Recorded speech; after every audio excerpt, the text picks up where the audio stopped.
Another powerful media clip emerging from yesterday.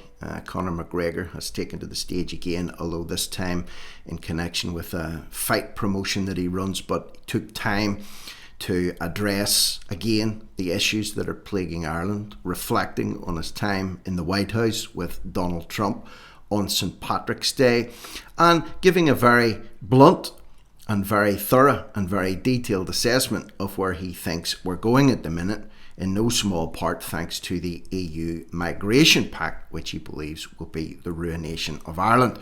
So I want to look at the clip, and then I want to look at, for example, some of the things that Simon Harris has been up to over the last week. He's been running to Lebanon. He's been talking about peacekeeping in the Middle East. Now he's back again in Ireland. He's talking about what can we do to stop tariffs destroying Ireland potentially economically.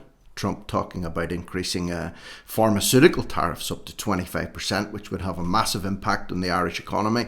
We'll get into that also, just to compare and contrast where Harris's priorities are. But first, let's hear what Conor McGregor has to say, or had to say, concerning the ongoing setup here as per now.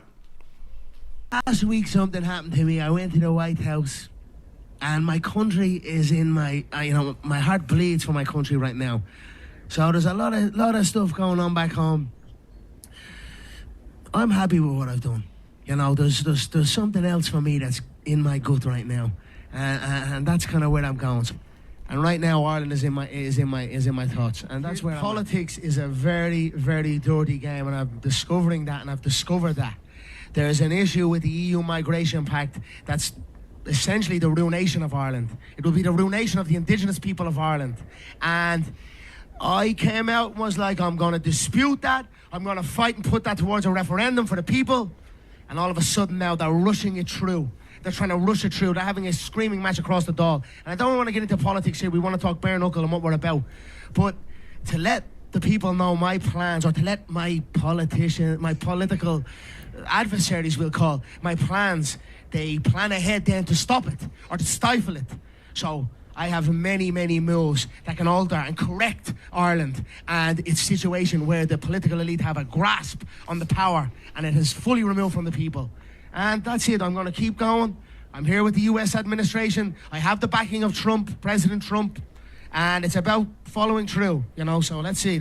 I stayed put in Washington at a lot of great meetings, and we're on we go. On we go for onwards for Ireland, and that's what I'll say.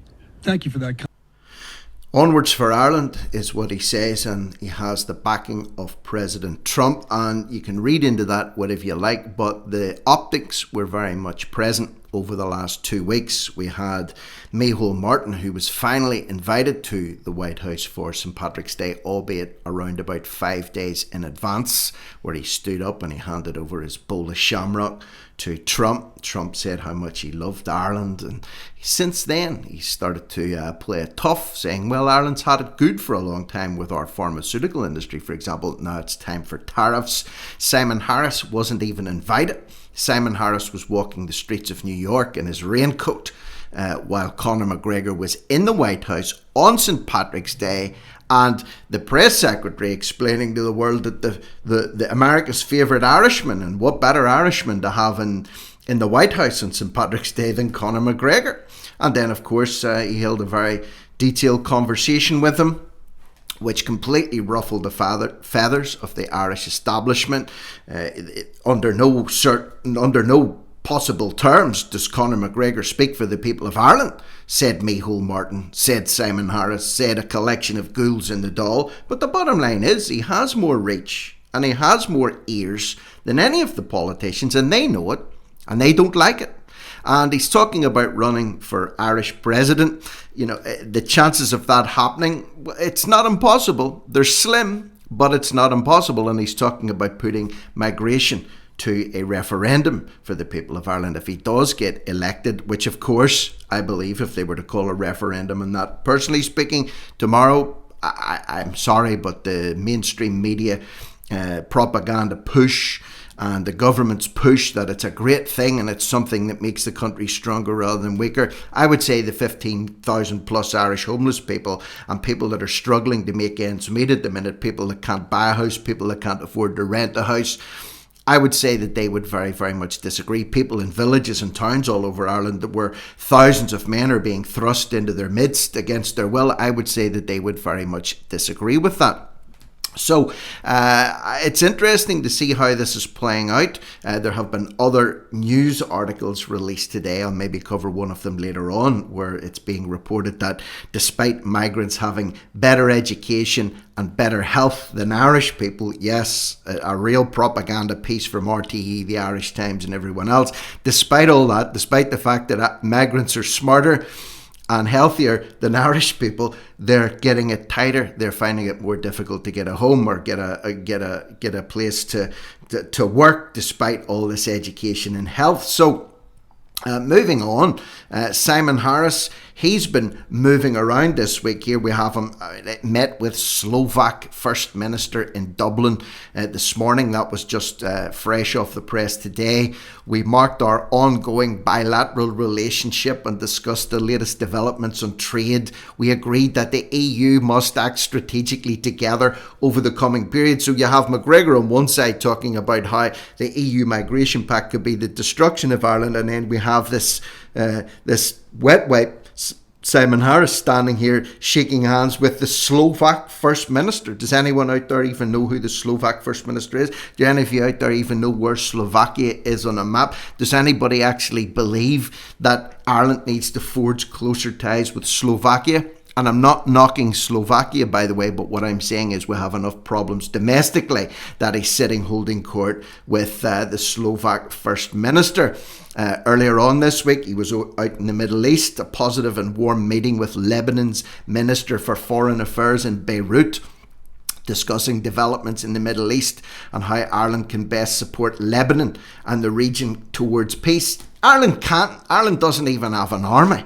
What the hell is Ireland going to do in the Middle East to support peace or maintain peace when they can't even maintain or support peace themselves in that area? It's just a hotbed of conflict and has been for centuries, if not millennia. But there he is, another photo opportunity, shaking hands and doing the rounds, talking about peacekeeping in another country, forging ties with Slovakia, running around, kissing the asses of foreign diplomats and dignitaries to make himself look relevant. And lastly, there he is. He's looking pretty serious there. Got his sleeves rolled up back in government buildings after a visit to Lebanon for a crucial trade briefing with Team Ireland. Team Ireland! Is Simon leading up Team Ireland? Is Simon the cheerleader for Team Ireland? Is he the mascot for Team Ireland? Or has he been back to his role of T-boy for Team Ireland? Crucial trade briefing between Dublin, Brussels and Washington, focusing on recent developments around potential tariffs and EU-US trade relations. Yeah, that's to do with the announcement that Trump made about 25% tariffs on pharmaceuticals coming out of Ireland, probably helped in no small part by the fact that this goon, Harris, referred to Trump as a gout and had no apologies whatsoever for doing it. So compare and contrast that, the words and the speech coming out of McGregor's mouth versus the words and speech or photographs coming from Harris's press office, and you find yourselves where we are now. So where next Ireland? Where to Ireland? Is it going to be onwards and upwards, or is it going to be downwards into the abyss? Let me know your thoughts, comments and opinions below.